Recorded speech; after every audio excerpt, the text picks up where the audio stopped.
Fala devs, beleza? Eu sou o William Costa e sejam todos muito bem-vindos ao canal WDev. Galera, no vídeo de hoje vamos trazer a parte 2 do nosso vídeo sobre pseudoclasses do CSS e vamos ver na prática mais algumas classes que vão deixar os nossos projetos ainda mais estilizados. Só que antes disso eu quero convidar você que ainda não é inscrito no canal a se inscrever. Tem vídeo novo toda semana, eu tenho certeza que você não vai se arrepender. Galera, uma pseudoclasse do CSS é uma palavra reservada adicionada aos seletores que especifica um estado especial do elemento selecionado. Lembrando que esse vídeo aqui é a parte 2 sobre pseudoclasses do CSS, então se você ainda não assistiu a parte 1, o link está aqui no card e na descrição também. E para o projeto de hoje eu trouxe aqui uma estrutura HTML base já implementada e também alguns estilos CSS aqui para deixar os exemplos do vídeo aqui um pouquinho mais bonitos. Mas nenhum desses estilos ou a nossa estrutura HTML aqui influenciam no resultado aqui da aplicação das pseudoclasses, são apenas para estilização do vídeo. E para a gente começar aqui, galera, vamos organizar um pouquinho os nossos exemplos aqui. Então vou colocar um HR aqui, uma linha horizontal aqui para dividir os nossos exemplos, né? E também vamos colocar aqui um H2 para criar os títulos dos nossos exemplos, né? Então aqui eu vou colocar um H2, já vou fechar ele. E o primeiro exemplo que a gente vai fazer aqui, galera, a gente vai mexer com campos obrigatórios e opcionais dentro de um formulário, beleza? Então aqui eu vou colocar required e também optional, beleza? São campos opcionais e também campos obrigatórios dentro de um formulário, beleza? E a primeira coisa aqui, galera, é criar um formulário. Então a gente vai colocar um formulário aqui, já vou fechar ele aqui embaixo também. E aqui dentro a gente vai colocar uma label, para a gente definir aqui um título como nome, né? Um título de um campo aqui como nome, beleza? E a gente precisa colocar um input type text também, beleza? Que a gente vai colocar aqui o nosso nome aqui dentro desse formulário. Depois, galera, eu vou duplicar esse cara para a gente criar mais um campo aqui para e-mail. Então, eu vou colocar aqui e-mail, beleza? E também vou criar aqui embaixo um outro aqui para a gente colocar a senha, beleza? Então, vamos colocar a senha aqui. E aqui o type eu vou trocar para password, beleza? Então, aqui vai ser o nosso campo de senha. Esses três campos aqui já dá para a gente carregar aqui. Carregou certinho, galera, então aqui tem o nome, e-mail e senha já carregados e a ideia aqui é que a gente aplique um estilo diferente para os campos obrigatórios e um estilo diferente para os campos opcionais aqui dentro, beleza? Então, para isso, a gente vai colocar uma classe no nosso formulário, então class a gente vai chamar de required, beleza? Com essa classe aqui a gente vai usar para os dois, tanto para o opcional quanto para o obrigatório, beleza? Então, aqui dentro a gente vai fazer o seguinte, dentro do nosso bloco de estilo aqui em cima, galera, a gente vai criar essa classe required aqui, beleza? Só que essa classe aqui é do formulário, não dos inputs. Então, eu tenho que entrar dentro do formulário e selecionar os inputs, beleza? Então, aqui eu estou nos inputs agora. E agora eu vou aplicar a pseudoclasse required para a gente aplicar um estilo diferente para os campos obrigatórios, beleza? Então, eu vou colocar aqui required, então 2 pontos required. Estou acionando aqui uma pseudoclasse e dentro desse cara a gente vai trocar o background color para ele. Tudo que for obrigatório vai ser vermelho e tudo que for opcional vai ser verde. Então, background color aqui e a gente vai colocar uma cor vermelha. Deixa eu pegar aqui alguma cor do Atom mesmo aqui. Vamos colocar aqui uma cor vermelha mais clarinha aqui, já vai ficar legal. Vamos dar uma olhada aqui. Ele não mudou nada porque nenhum campo aqui é obrigatório. Se eu coloco agora o e-mail e senha como obrigatórios, vamos colocar aqui required aqui, beleza? E vou colocar required aqui também nesse campo de senha. Vamos atualizar? Olha que legal, galera, apareceram aqui os dois campos aqui obrigatórios, né? Os dois campos vermelhos aqui dentro do nosso formulário e agora a gente precisa aplicar uma classe nesse cara aqui que é o nosso campo opcional. Para isso então, galera, a gente vai vir aqui no nosso bloco de código e a gente vai duplicar esse cara aqui que é obrigatório, beleza? Então vamos colar aqui embaixo e aqui, galera, a gente vai trocar a pseudoclasse. A gente vai usar a pseudoclasse optional, beleza? Vamos colocar aqui essa classe opcional e agora, galera, eu vou trocar essa cor aqui para verde, beleza? Eu vou colocar um verdinho aqui, mais clarinho também. E vamos ver aqui como que vai ficar o nosso formulário. Vou atualizar aqui. Olha que legal, galera, apareceu aqui o nosso campo verde, que é o nosso campo opcional, e se a gente tirar aqui a obrigatoriedade do e-mail, por exemplo, ele fica verde, e se a gente adicionar a obrigatoriedade no nome aqui, ele vai ficar vermelho também. Então, dessa forma, a gente consegue aplicar estilos diferentes para os campos obrigatórios e opcionais dentro do nosso formulário. No nosso exemplo de número 2 aqui, galera, a gente vai utilizar também o formulário aqui. Na verdade, a gente vai utilizar um input aqui de formulário para a gente verificar se o valor dele está válido ou não e estilizar esse campo de acordo com isso. Se estiver válido, a gente vai colocar uma cor verde. Se estiver inválido, a gente vai colocar uma cor vermelha, beleza? Então, vamos colocar aqui o nosso exemplo de número 2. Vou colocar aqui esse H2 aqui e a gente vai colocar 2. E o nosso exemplo aqui, a gente vai dar o nome dele de valid e também invalid, beleza?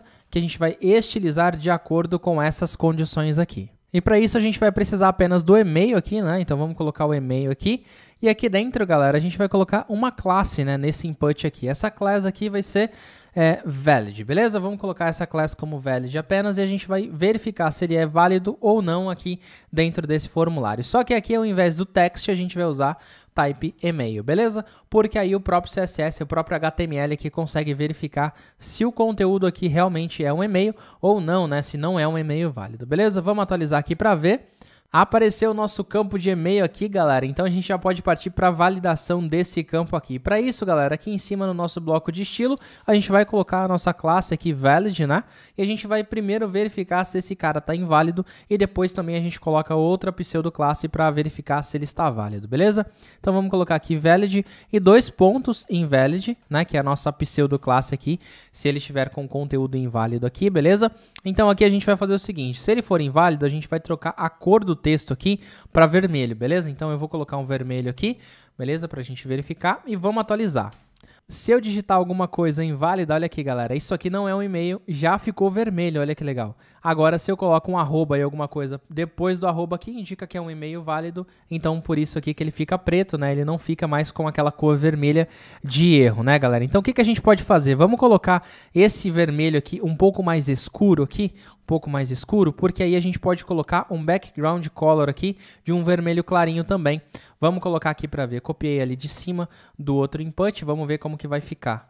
Olha aqui, galera, se ele for inválido, ele vai ficar vermelho assim, já se ele for válido, ele volta para o normal. Agora, o que a gente precisa fazer é, quando ele for válido, eu quero que fique verde, né? Então, para isso, a gente vai fazer o seguinte, vou copiar esse cara aqui, né, que é a nossa classe aqui de invalidação, e a gente vai trocar essa pseudoclasse aqui de invalid para valid. Beleza? Nossa pseudoclasse aqui. Lembrando que a classe em si, esse nome que a gente deu aqui, é o mesmo nome que está aqui no nosso campo, tá? Dessa classe aqui. Você pode dar qualquer nome para a classe, porém a pseudoclasse precisa ter esses nomes, invalid e valid também, beleza?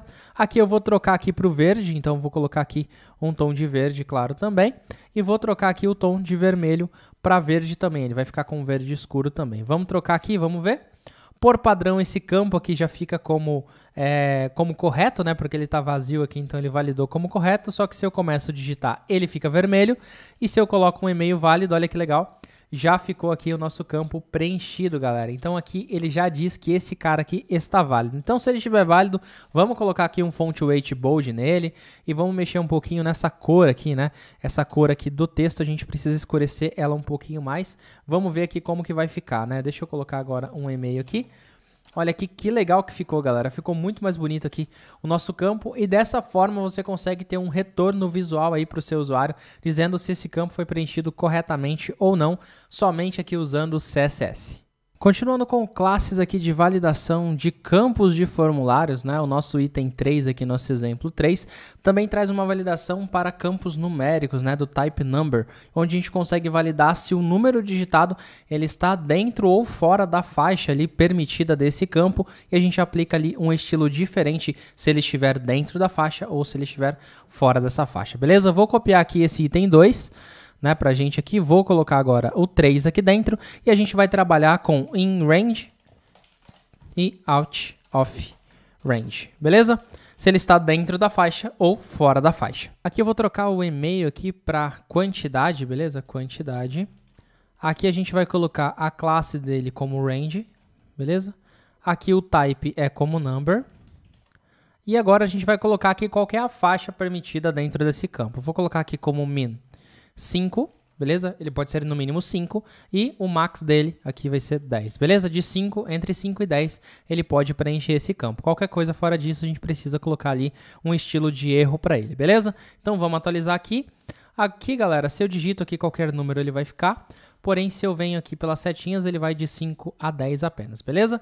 Então, galera, vamos fazer o seguinte, vamos aplicar agora os estilos. Se esse campo aqui estiver válido, vai ficar verde. Se esse campo aqui não estiver válido, vai ficar vermelho, beleza? Então, aqui em cima, a gente vai fazer o seguinte. A gente vai criar essa classe range, beleza? A gente vai fazer o seguinte, range, a gente vai colocar in range, se ele estiver dentro dessa faixa, a gente vai colocar o estilo verde, que vai ser esse estilo aqui, galera, que a gente acabou de usar ali no outro campo, beleza? Vamos atualizar, ficou verde aqui, galera. Então, se eu coloco aqui o número 5, continua valendo. Agora, se eu coloco o número 4, ele já volta aqui o estilo. Por quê? Porque ele não está válido. Né? Se eu coloco aqui o número 10, ele fica já válido já dentro dessa faixa, beleza? Agora, a gente vai duplicar esse cara, beleza? E a gente vai colocar aqui, ao invés de in range, a gente vai trocar para out of range, beleza? Se ele estiver fora dessa faixa, e claro que a gente vai utilizar esse mesmo estilo aqui, galera, esse mesmo estilo que a gente usou no outro campo aqui para definir se ele era inválido, beleza? Vamos atualizar. Ele continua verde aqui, galera, porque ele continua válido. Se eu coloco o número 5 aqui, ele funciona, 6 funciona, 7 funciona, e se eu venho para 0 aqui, tá fora da faixa, já ficou vermelho, olha que legal. 1 também fica vermelho, se eu coloco mais um 0 aqui para ficar 10, fica certo. 11 dá errado, 12 dá errado. E tudo isso aqui, galera, a gente fez utilizando apenas CSS. Então a gente consegue aplicar estilos diferentes para o nosso campo de acordo com o valor digitado dentro dele, se ele está dentro ou fora da faixa permitida desse campo numérico aqui. Galera, no nosso quarto exemplo aqui, a gente vai falar sobre elementos filhos, né? E como a gente pode aplicar estilos diferentes de acordo com a posição desse elemento filho dentro da nossa estrutura. Para isso, então, a gente vai copiar apenas esse H2 e o HR ali, beleza? A gente vai colocar agora o nosso exemplo de número 4 e a gente vai chamar ele de nthchild, beleza? Que são elementos filhos aqui pra gente. Para esse exemplo aqui, galera, a gente vai criar uma tabela aqui, então eu vou colocar uma table aqui com uma class que eu vou dar o nome de nth, beleza? Você pode dar qualquer nome aqui para sua tabela, beleza? O que vai importar é a nossa pseudo-classe nthchild ali em cima, beleza? Então vou fechar já a tabela aqui, e aqui dentro, galera, a gente vai colocar algumas linhas, beleza? Então vou colocar uma tr aqui, e dentro dessa tr eu vou colocar 3 tds.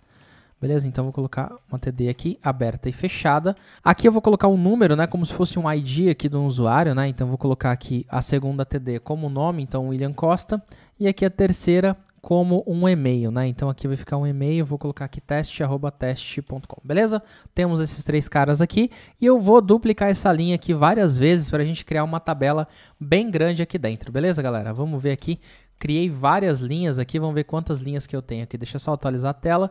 Eu tenho aqui 1, 2, 3, 4, 5, 6, 7, 8, 9 linhas aqui, galera. Então, a gente tem 9 linhas aqui. Vai dar pra gente trabalhar aqui de uma maneira bem bacana aqui com essa nossa tabela aqui, utilizando essa pseudo-classe aqui, beleza? Então, vamos lá para o nosso bloco de estilo aqui, pra gente aplicar essa classe nthchild aqui pra gente. Então, galera, a primeira coisa que a gente vai fazer aqui é chamar a nossa classe principal ali da tabela, que é nth, e dentro dessa nth aqui a gente vai chamar as linhas. Então, tr aqui, beleza? Então, chamamos a tr aqui, 2 pontos para a gente chamar uma pseudoclasse e a gente vai usar nthchild, beleza?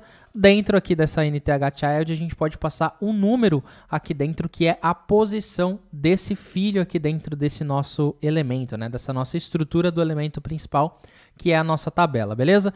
Então, eu vou fazer o seguinte, eu quero estilizar apenas a primeira linha, então, eu vou colocar o número 1 aqui, beleza? É a primeira linha da nossa tabela aqui.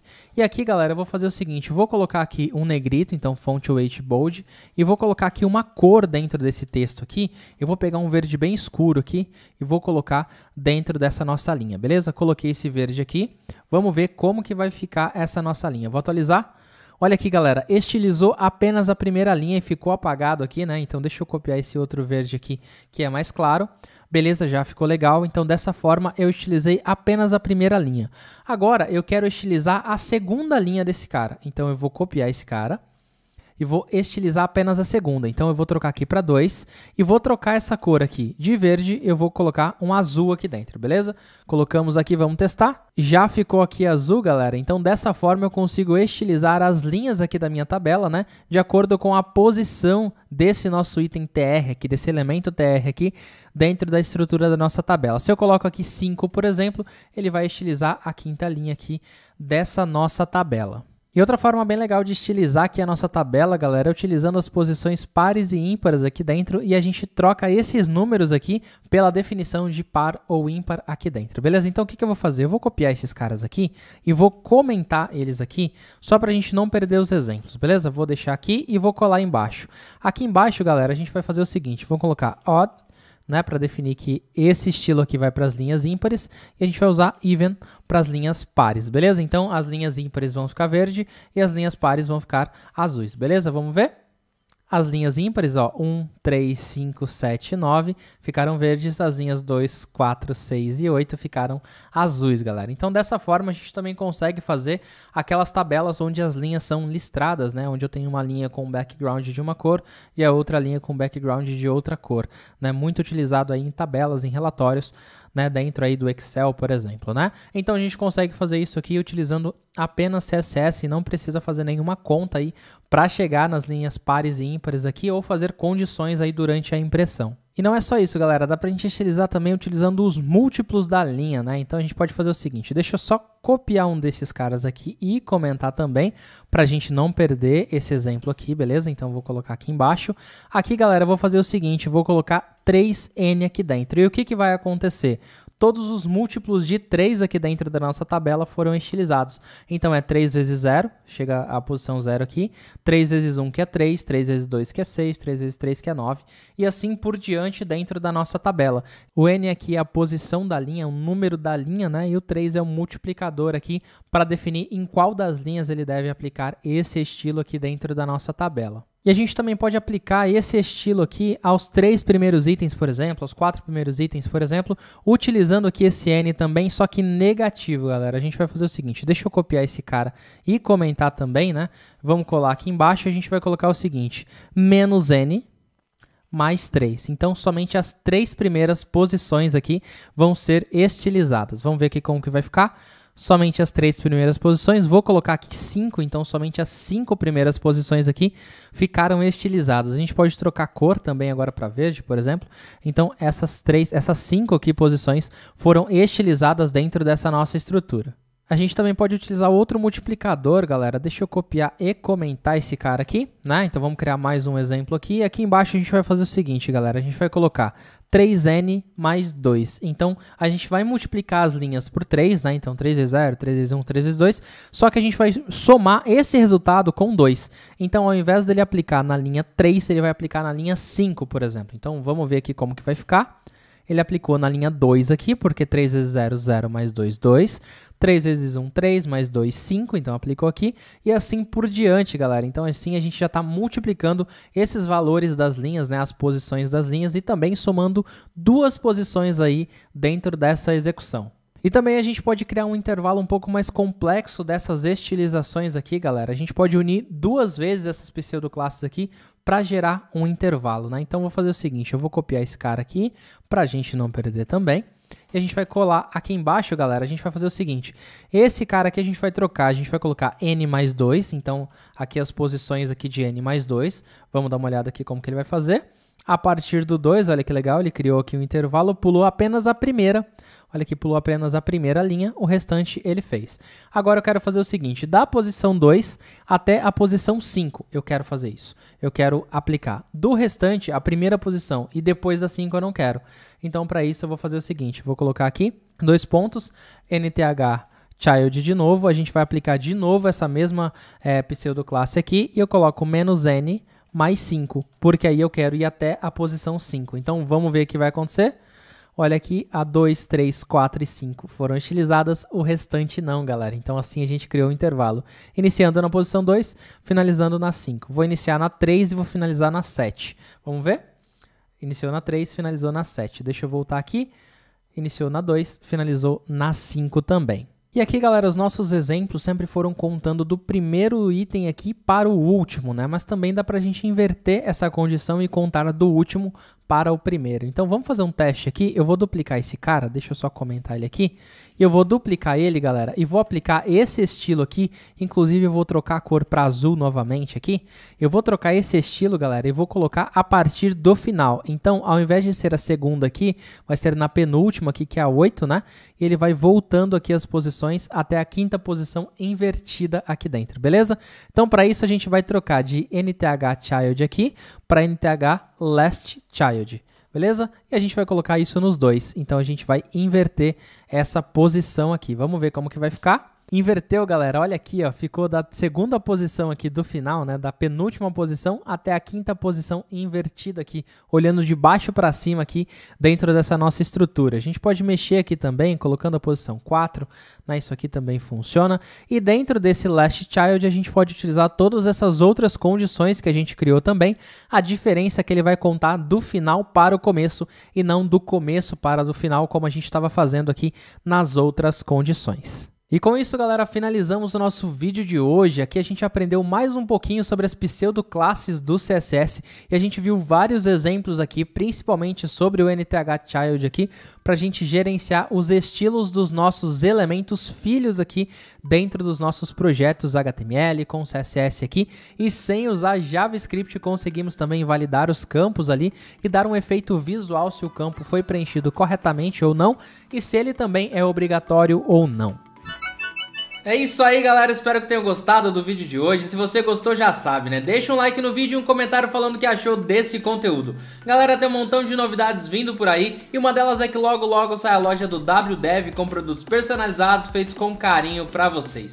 Então segue a gente nas redes sociais para não perder nenhuma novidade do canal, porque eu tenho certeza que você não quer ficar de fora da promoção de lançamento da loja. E claro, se você ainda não for inscrito no canal, se inscreva. Tem vídeo novo toda semana e eu tenho certeza que você não vai se arrepender. E se ainda não viu os últimos vídeos que saíram no canal, saíram conteúdos muito bacanas e você não pode perder. Vou deixar os links aqui para você assistir. Por hoje é isso, eu vou ficando por aqui, então até o próximo vídeo.